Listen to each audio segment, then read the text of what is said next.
नमस्कार जोहार दोस्तों, एसपी हिस्ट्री क्लासेस में आप सभी का फिर से स्वागत है। और मैं आपका एजुकेटर सुनील पंडित लेकर आया हूँ एक महत्वपूर्ण वीडियो जो ज्योग्राफी का है, यानी कि भूगोल का है। और ये चैप्टर का नाम है पृथ्वी की उत्पत्ति एवं विकास। क्या है?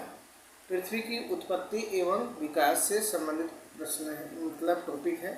आज हम लोग इस टॉपिक में जानेंगे कि पृथ्वी की जो उत्पत्ति हुई है किस आधार पे हुई है और कौन सा वैज्ञानिक इसको क्या मानता है। यानी ये पृथ्वी की जो उत्पत्ति के संबंध में अलग अलग दार्शनिकों का अलग अलग मत है, और उस मत के बारे में कौन जो है क्या इसके बारे में बोलता है। जैसे आप लोग पहले भी सुन चुके होंगे, किसी का कहना है क्या कि जब सूर्य अत्यधिक गर्म हो गया था, क्या कहता है कि सूर्य मतलब पृथ्वी जो था, पहले पृथ्वी नहीं था, हर जगह जलमग्न था। मतलब हमेशा हर जगह हर क्षेत्र में पानी ही पानी दिखता था, कहीं कुछ दिखता ही नहीं था, स्थल दिखता ही नहीं था। लेकिन सूर्य जब अत्यधिक गर्म हो गया और गर्म होने के कारण जो है पिघल के जब गिर जाता है जल आपके पानी में, और पानी में गिरने के साथ क्या होता है, वह धीरे धीरे जम जाता है और पृथ्वी की उत्पत्ति होता है। ऐसी अवधारणा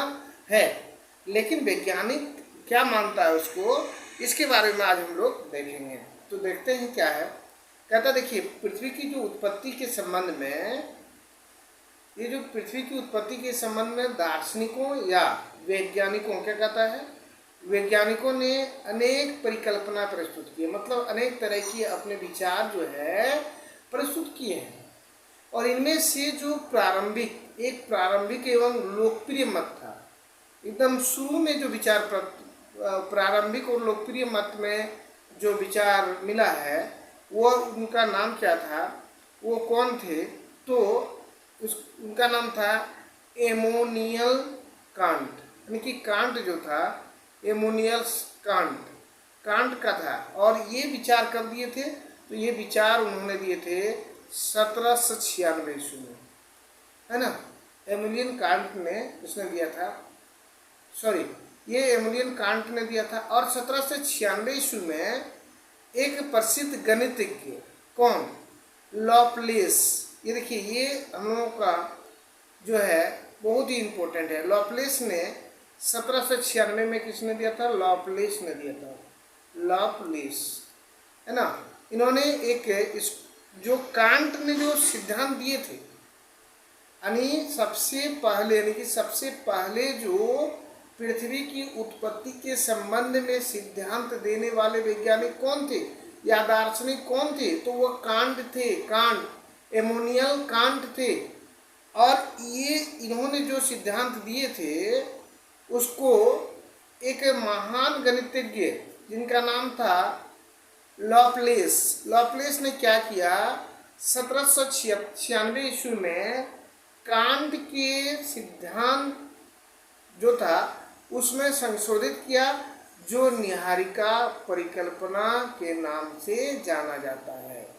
यहाँ देखिए क्या जाना जाता है उसका, कांट ने जो सिद्धांत दिया था पृथ्वी की उत्पत्ति के संबंध में, उस सिद्धांत में संशोधन किसने किया, तो लॉपलेस ने किया। और यही लॉपलेस ने जो सिद्धांत दिया, उस सिद्धांत का क्या नाम पड़ गया, निहारिका परिकल्पना, है ना।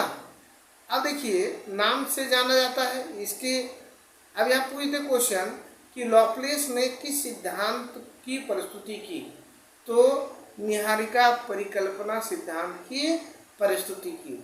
देखो, इस परिकल्पना मतलब निहारिका परिकल्पना की बात किया जाए तो निहारिका परिकल्पना में होता क्या है, ये देख लेते हैं। देखिए यहाँ ये रहा निहारिका परिकल्पना की बात। तो ये निहारिका परिकल्पना में क्या होता है, यहाँ देख पा रहे होंगे कि इसमें जो इसके अनुसार, देखिए निहारिका लॉपलेस के अनुसार कहता है, ग्रहों का निर्माण धीमी गति से घूमते हुए पदार्थों के बादल से हुआ है। मतलब जो ग्रह है, ग्रह का निर्माण बोलता है ये जो धीमी गति से घूम रहा है पदार्थ, तो इससे जो बादल का निर्माण होता है उसी से आपका ग्रह का निर्माण हुआ है। जो कि सूर्य की युवावस्था से संबंधित थे। और इसको क्या मानता है? सूर्य का युवावस्था मानता है। इसको क्या मानता है? सूर्य का युवावस्था मिलता है। किसको? ये ग्रह जो बता रहे हैं। और 1950 में रूस के ओटो सिमिट या जर्मनी के कार्ल वाइजास्कर ने नीहारिका परिकल्पना, यानी लॉपलेस ने जो सिद्धांत दिया था नीहारिका परिकल्पना, उसका भी क्या करता है? उसमें भी आपका कुछ संशोधन कर देता है। देखिए, नीहारिका परिकल्पना जो था लॉपलेस का, उसमें दो व्यक्ति ने, एक रूस के थे जिसका नाम था ओटो सिमिड, और दूसरा जर्मनी के थे कार्ल वाइजास्कर। इन्होंने नीहारिका परिकल्पना में भी कुछ संशोधन करता है। और इन दोनों के विचार में क्या है? सूर्य एक सौर परिवार का, चलिए देखते हैं क्या है। सूर्य क्या है? सूर्य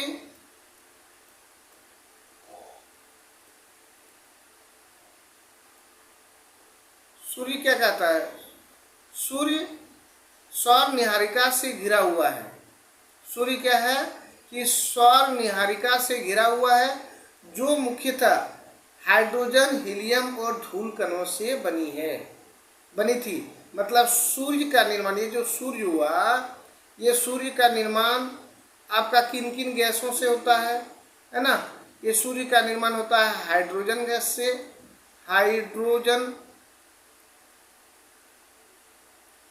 हाइड्रोजन, उसके बाद कौन? हीलियम। उसके बाद कौन? तो धूलकण। ये तीन चीज से मिलकर सूर्य का निर्माण हुआ है। और इन कणों के घर्षण एवं टकराने से एक चपटी तस्तरी की आकृति बादल का निर्माण होता है। मतलब इसका जो हाइड्रोजन, हीलियम और धूलकण जब टकराता है तो एक तरह का बादल का निर्माण होता है। और अभिवृद्धि प्रक्रम द्वारा ही ग्रहों का निर्माण होता है। देखिए, उसके बाद क्या है? ये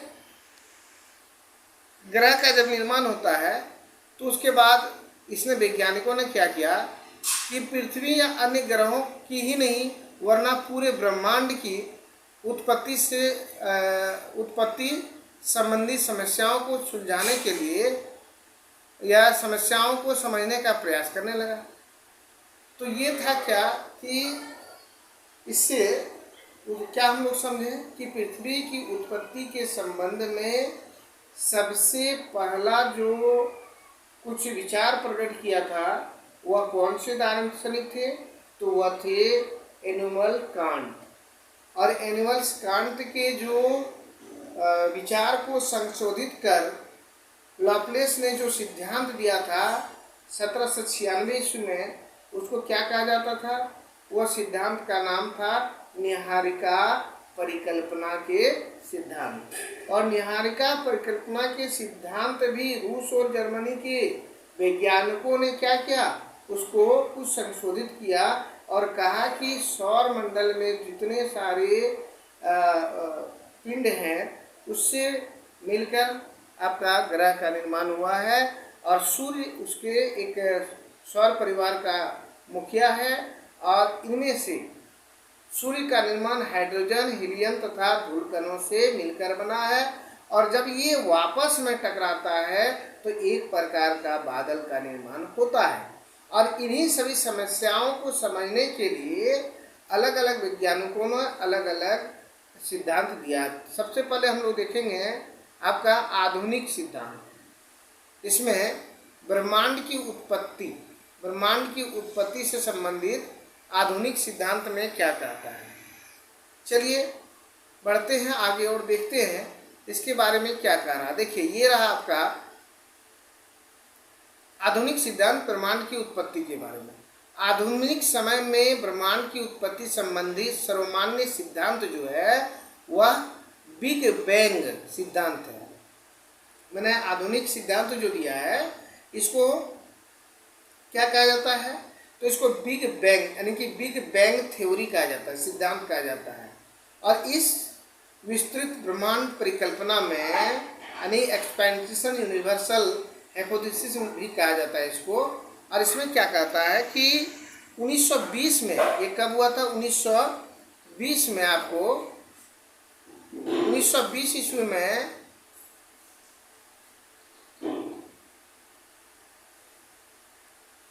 1920 ईस्वी में एडविन हब्बल्स ने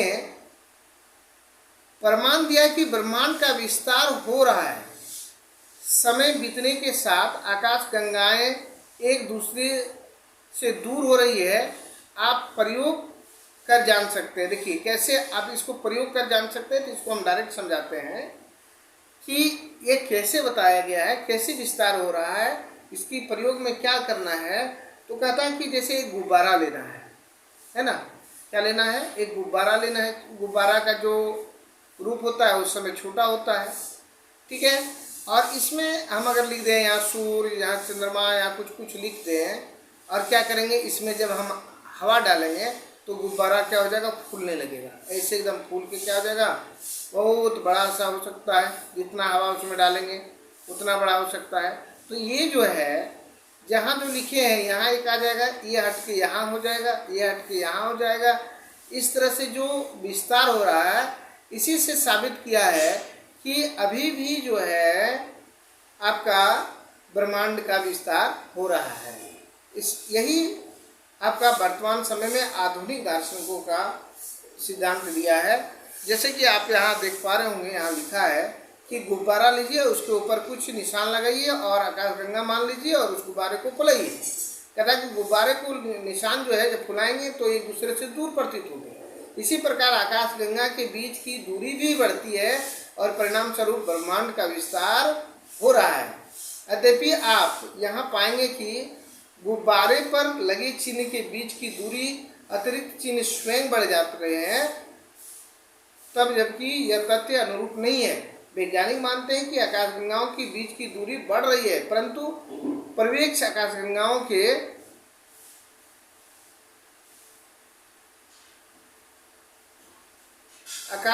के जो है विस्तार को, यहाँ देखिए, आकाशगंगाओं के विस्तार की सिद्ध करते हैं। अतः गुब्बारे का उदाहरण आंशिक रूप से मान्य है। यहाँ देखिए, उसका जो अवधारणा है उसको मान्य मान लिया गया है। बिग बैंग सिद्धांत के अनुसार ब्रह्मांड का विस्तार जो है निम्न अवस्था में होता है। देखिए, बिग बैंग सिद्धांत के अनुसार ब्रह्मांड का विस्तार जो है निम्न अवस्था में हो रहा है। यहाँ देखिए जैसे दिखाया गया है, आप पहले यहाँ देखिए एक क्या कहता है? विचित्रता, है ना? यहाँ देखिए क्या है? विचित्रता। इसमें एकांकी परमाणु है और इसी को अगर हम यहाँ से, वो छोटा में था बैलून जैसा मान लेते हैं, इसको फुलाया, हवा दिए, तो देखिए यहाँ बढ़ा, यहाँ बढ़ने के बाद फिर यहाँ बढ़ा और यहाँ के और विस्तार हो गया है। तो ये रहा आधुनिक आपका विस्तार के बारे में, और थोड़ा था तो इसको हम कल जो है लेकर आऊँगा। आज भर बस इतने ही। चलिए मिलते हैं नेक्स्ट वीडियो में। तब तक के लिए जय हिंद, जय भारत, वंदे मातरम।